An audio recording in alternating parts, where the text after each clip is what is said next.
नमस्कार आम शक्ति न्यूज चैनल को आपन को स्वागत। सुभद्रा योजना को नहीं उपमुख्यमंत्री प्रभाती परिडा करिसेंती बड़ घोषणा।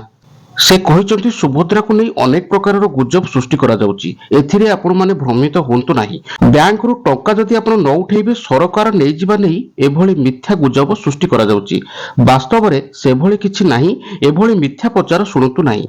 जो माने टंका पाइचंती से टंका तांकर से जेमिति चाहिबे सेमिति खर्च करि परिबे।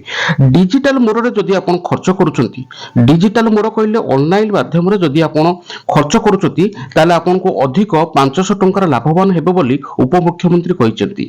सेप्टेम्बर 17 रे निज जन्मदिन रे प्रधानमंत्री श्री नरेंद्र मोदी ओडिशार जनता मैदान रे सुभद्रा योजनार शुभारंभ करथिले। एही अवसर रे महिला को अकाउंट को 5000 टंका जाईची। ओडिशार प्राय 25 लाख 11,000 हिता अधिकारी खाता को जाईची सुभद्रा योजनार टंका।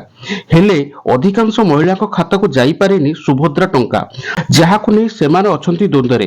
तेबे जेउ मानको मिले नाही सेमानको खूब शीघ्र मिलिबो बोली उपमुख्यमंत्री कहिसेंती। पूर्व उपमुख्यमंत्री देइथिबा सूचना अनुसार 17 तारीख पर आवेदन करुथुबा महिला मानकु सुभद्रा योजनार लाभ निश्चित भावे मिलिबो। सुभद्रा टंका पई आवेदन करिबाकू निर्दिष्ट कोनोसी समय सीमा नाही।